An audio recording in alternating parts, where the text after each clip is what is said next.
Lidé si často spojují stabilitu s tím, že vlastně nemusí dělat žádné změny. Aby to, jak žijou, vlastně ta úroveň toho života mohla být zachována. A já si myslím, že to je přesně naopak. Je to o té schopnosti se vlastně těm změnám přizpůsobit a upravit ten svůj životní styl tak, aby my jsme dokázali být i nadále v pohodě. A finanční stabilita je přesně o tom, že vy si vytvoříte takový systém, abyste se dokázali připravit na nečekané výdaje, abyste se dokázali připravit na vaše cíle, abyste se dokázali připravit na vaše pozdější léta, tak abyste věděli, že prostě i později nebudete muset pracovat, budete moct být v pohodě a budete si ten život moct užít i v tom důchodu, respektive v penzi.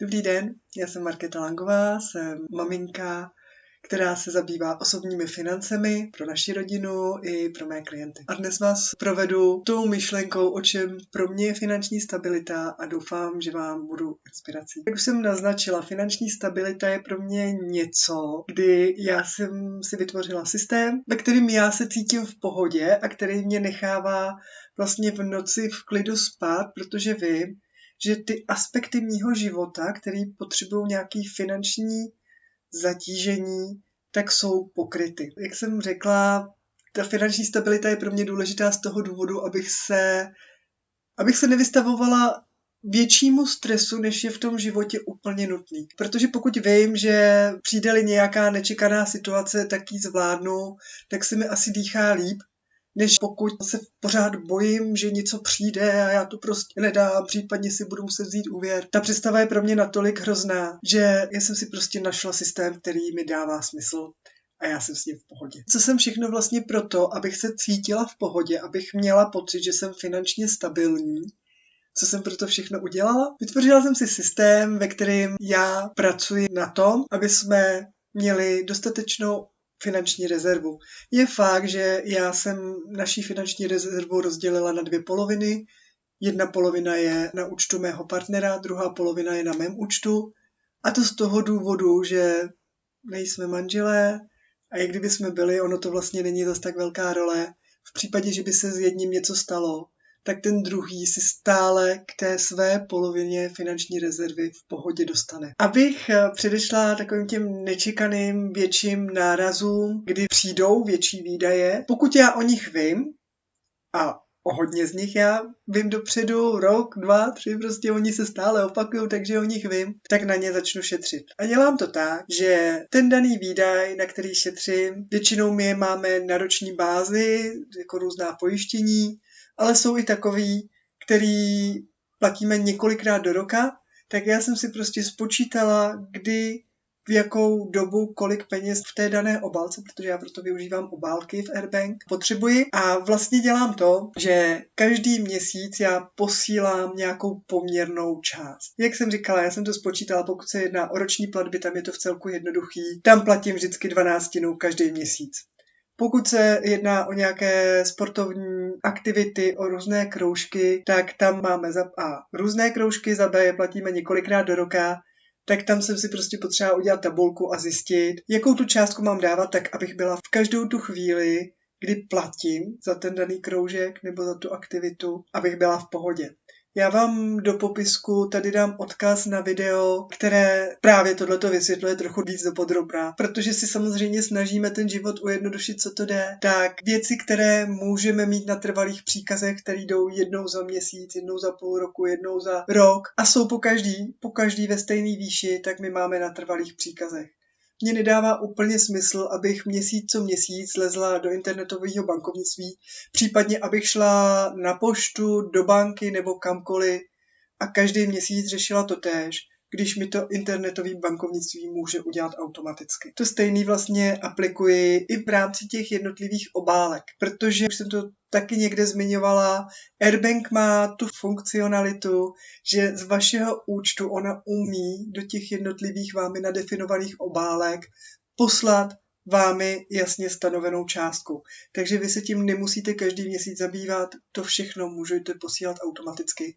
A my to tak děláme. Mně to prostě dává smysl. No úplně to stejný, my vlastně automaticky investujeme. Zase máme to na trvalých příkazech víme, kam investujeme a víme, že to běží každý měsíc, ať se snažíme nebo nesnažíme, prostě ono to odchází. O co mě v té naší finanční stabilitě nebo v tom, aby jsme se my cítili v pohodě, snažím. Jde mi o několik aspektů. Být připravená na nečekaný výdaje, a k tomu si vytvářím finanční rezervu. Být připravená na čekané výdaje, které přicházejí, dejme tomu jednou za rok, tak já si na ně odkládám pravidelně třeba tu 1/12 té dané částky nebo nějakou jinou prostě hodnotu podle toho, jak to mám spočítaný. Řeším to, abych měla pokryté všechny povinné platby, které prostě v tom životě musím mít, abych nepřišla o vodu, o teplo, o elektřinu. Ty platby musím posílat úplně automaticky. To dělám tak, že mám vytvořený trvalý příkazy a nemusím se tím zabývat, jsem prostě taky v pohodě.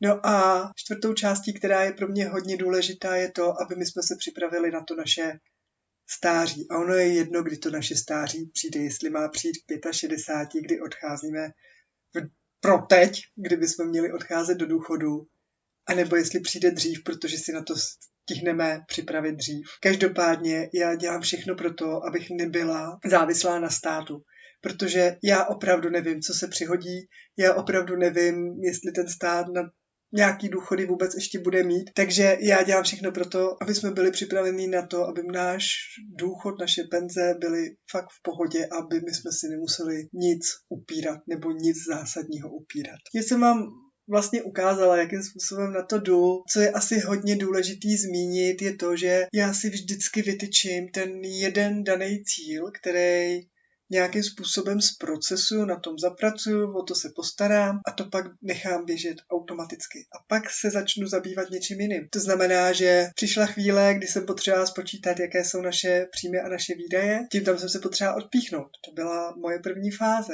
Druhá fáze byla, že jsem potřebovala spočítat, jakou potřebujeme finanční rezervu. To byla moje druhá fáze. S tím souviselo i to, že jsem potřebovala vymyslet, kolik začneme si odkládat stranou, aby jsme tu finanční rezervu postupně dobudovali. Dalším mým krokem bylo udělat si přehled všech velkých výdajů, které přicházejí v průběhu roku. Já o nich vím buď přibližnou částku nebo přesnou částku a na tyhle výdaje já si připravuju tou měsíční úložkou, tak abych byla prostě v pohodě. A všechno ostatní prostě už běží, to už funguje a já se tím nepotřebuju dál zabývat. Co šlo zautomatizovat, to jsem zautomatizovala. Já věřím, že jsem vám dneska ukázala možnou cestu, jak být v pohodě, jak se stavět ke svým příjmům, respektive ke svým výdajům, jaký ty 4 kroky jsou k tomu, abyste mohli být v pohodě i nadále. Takže pro shrnutí znát své příjmy a výdaje, vytvoření finanční rezervy, zajištění toho, že budete vždycky schopni platit větší výdaje v průběhu roku a investování pro zajištění pohodového stáří. Dejte mi prosím do komentářů vědět, co vás na tomto videu zaujalo, co s vámi rezonovalo, co vám otevřelo nějakým způsobem oči. Budu ráda za lajky a pro dnešek se mějte krásně.